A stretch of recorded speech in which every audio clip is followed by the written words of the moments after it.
अभी हमने जो रॉल्स लॉ किया था वो क्या किया था, हमने किया था, मैंने कहा था उससे पहले भी मैंने आपको बताया था कि रॉल्स लॉ ना हम दो तरीके से डिवाइड करेंगे। वैसे तो रॉल्स लॉ जर्नली क्या बोलता है, वो जर्नली ये बोलता है कि अगर आपके पास मिक्सचर में कोई वॉलेटाइल कंपोनेंट है तो उसका जो वेपर प्रेशर होगा वॉलेटाइल कंपोनेंट का, it is equal to the product of vapour pressure in its pure state into its mole fraction. ये तो जर्नल हो गया। उसके बाद हमने किया कि हमारे पास अगर किसी सोल्यूशन में दोनों कंपोनेंट सल्यूट भी और सॉल्वेंट भी दोनों ही वॉलेटाइल होगा तो रॉल्स लॉ किस तरह से दिखेगा। तो वहां पे हमने ये बताया था कि उस केस में जो सोल्यूशन का जो वेपर प्रेशर होगा it is equal to the sum of partial vapour pressure of both the component. और यहाँ पे फिर पीए की जगह पे हम P not A into its mole fraction लिख सकते हैं और पीबी की जगह पे P not B into its, मैंने ये गलत लिख दिया, एक मिनट, ये ए था, ठीक है। ये हमारा जो होता है ये रॉल्स लॉ होता है for a solution containing volatile components, both the components binary solution है जिसमें दो कंपोनेंट है और दोनों ही वॉलेटाइल है। अब बारी आती है Rawls law for solution having non volatile solute. इसका एग्जांपल हो सकता है सॉल्ट इन वाटर। अगर आप सॉल्ट को पानी में घोल दें तो आप ये देखेंगे पानी जो है वो वॉलेटाइल है, उसका वेपर प्रेशर होगा लेकिन सॉल्ट का नहीं होगा। तो ऐसे केसेस में जब आपका सोल्यूशन ऐसे कंपोनेंट से मिलके बना हो जिसमें सोल्यूट नॉन वॉलेटाइल हो, मतलब जिसके वेपर ना बनते हो, तो उस केस में अगर आप देखें सोल्यूशन का जो वेपर प्रेशर होता है आपको पता है वो क्या होता है, सल्यूट का प्लस सॉल्वेंट का वेपर प्रेशर। अब आपको ये पता है कि जो सल्यूट है वो नॉन वॉलेटाइल है, इसके वेपर नहीं बनते हैं, तो जो सल्यूट की वजह से जो वेपर प्रेशर होता है वो क्या आता है, जीरो आएगा या नहीं आएगा, है ना। तो वो जीरो आता है, मतलब आपका जो सोल्यूशन का वेपर प्रेशर होता है वो सिंपल सॉल्वेंट के वेपर प्रेशर के बराबर होता है।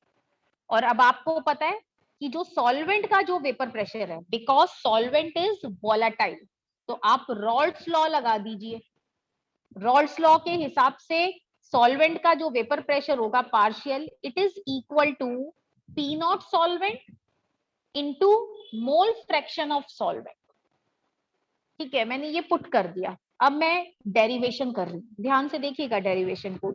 आपको ये जो दो पॉइंट हैं जिनको मैं टिक कर रही हूँ ये दोनों समझ में आए कि मैंने पहला और ये दूसरा इस तरह से क्यों लिखा है। Yes ma'am. Yes ma'am. Yes ma'am. Next देखते हैं यहाँ पे। अब मैं क्या करूंगी, ये जो पी नॉट सॉल्वेंट है ना इसको नीचे ले जाऊंगी, यहाँ पे डिवाइड में ले गई, फिर मेरा क्या हो गया, P solution divide by P not solvent is equal to mole fraction of solvent. अब मैं क्या करूंगी, दोनों तरफ से इधर से भी 1 माइनस कर दूंगी, यहां से भी 1 माइनस कर दो, क्योंकि अगर आप दोनों तरफ से, अब ये कैसे किया, सबसे पहले क्या करते हैं माइनस से मल्टीप्लाई कर देते हैं दोनों साइड को और फिर बाद में इनमें क्या कर देते हैं +1 कर देते हैं ना, तो 1 माइनस इसीलिए आया। ठीक है, ऐसे। अब आपको पता है ये टर्म क्या होती है, 1 minus mole fraction of solvent क्या होता है अगर आपके पास दो कंपोनेंट वाला सोल्यूशन है, this is equal to mole fraction of solute. और यहाँ पे मैं क्या करूंगी, मैं एलसीएम ले लूंगी तो पी नॉट सॉल्वेंट आ जाएगा, फिर ये आप खुद सोचिए एलसीएम लेते हैं तो ये ऊपर ये पूरी टर्म क्या आएगी, P not solvent minus P solution divide by P not solvent is equal to mole fraction of solute. ये समझ में आ गया। Yes ma'am. Yes ma'am.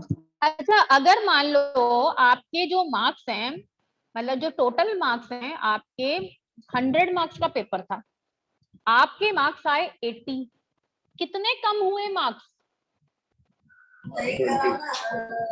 20। मतलब आपके मार्क्स कितने लोअर हुए, आपने कैसे निकाले, टोटल मार्क्स में से, मतलब टोटल मार्क्स में से 80 जितने मार्क्स आपके आए वो माइनस कर दिए। अब बेटा ये कह रहे हैं कि आप इस टर्म को ध्यान से देखिए, क्योंकि मैं डेफिनेशन बताने वाली ऊपर वाली टर्म को। पी नॉट सॉल्वेंट मतलब असल में अगर सॉल्वेंट आपका प्योर होता तो कितना मैक्सिमम वेपर प्रेशर आता है? P not solvent. लेकिन जब आपने उसमें चीनी डाल दी आया कितना? P solution. चीनी डाल के वेपर प्रेशर कम हो जाता है ना, लोरिंग हो जाती है।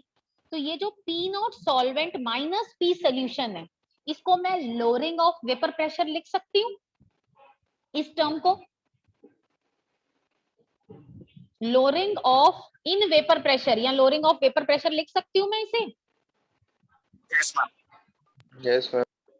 ठीक है, क्योंकि ये मैं इसलिए बता रही हूँ क्योंकि जब न्यूमेरिकल आएंगे ना तो उसमें कभी कभी दिया होगा कि लोरिंग वेपर प्रेशर में इतनी हुई, तो लोरिंग का मतलब है उन्होंने क्या टर्म दे रखी है? P not solvent minus P solution.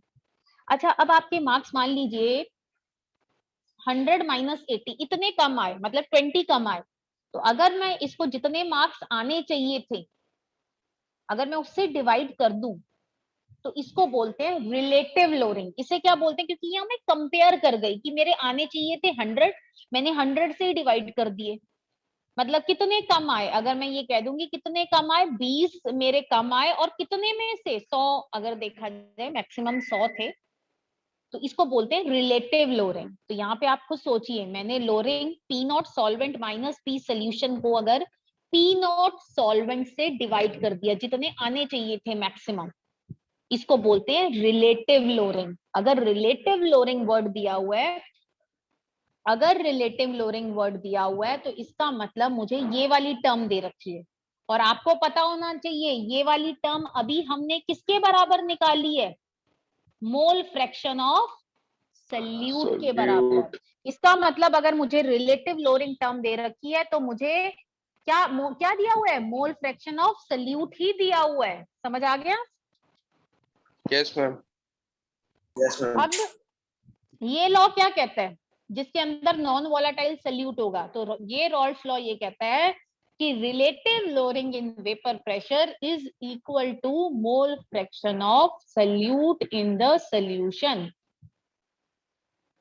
समझ आ गया? Yes ma'am. अब आप इसमें Yes, खुद ma'am. सोचिए, इसमें आपका सिर्फ इसमें अगर आप देखें आपका जो फॉर्मूला बनता है वो बनता है कि P solution is equal to P not solvent minus into mole fraction of solvent, ये जो शुरू में हमने निकाला था। इसका मतलब ये देखिए ये क्या बताएगा, ये मोल fraction of solvent he decide करता है वेपर प्रेशर। तो जब ये 0 है, जब आपके पास पानी नहीं है सिर्फ नमक है, तो वेपर प्रेशर कितना आएगा? 0, क्योंकि नमक तो नॉन वोलेटाइल है। लेकिन अगर आपके पास पूरा का पूरा पानी हो जाए तो वेपर प्रेशर कितना आएगा? पी नॉट सॉल्वेंट के बराबर। 1 के बराबर नहीं, मोल फ्रैक्शन 1 है बेटा। मोल फ्रैक्शन 1 है मतलब प्योर वाटर है, तो प्योर वाटर का वेपर प्रेशर कितना होता है? P not. ठीक है, ये मोल फ्रैक्शन 1 है। मोल फ्रैक्शन 1 का मतलब हो गया कि आपके पास एक ही कंपोनेंट है, सारा का सारा वही प्रेजेंट है। तो आप यहाँ देख सकते हैं जैसे जैसे मैं नमक में पानी डालूंगी उसका जो वेपर प्रेशर है, ये मैं एग्जांपल बता रही हूँ, यहाँ पे पूरा का पूरा नमक था, यहाँ पूरा का पूरा पानी हो गया, लेट अस सपोज, है ना। तो अब आप जैसे जैसे हम नमक में पानी का मोल फ्रैक्शन बढ़ाते जाएंगे, वेपर प्रेशर क्या होता जाएगा? इंक्रीज होता जाएगा। जैसे जैसे नमक कम होता जा रहा है, नमक की जो कंपोजिशन है वो कम होती जा रही है, तो वेपर प्रेशर बढ़ रहा है। और जब आपका पूरा जो है वाटर प्रेजेंट होगा प्योर स्टेट में, तो आपका जो वेपर प्रेशर होगा it will be equal to P not solvent. तो ये जो था ये आपका था Raoult's law for solution containing non volatile solute. अब नेक्स्ट क्लास में हम करेंगे Raoult's law as a special case of Henry law.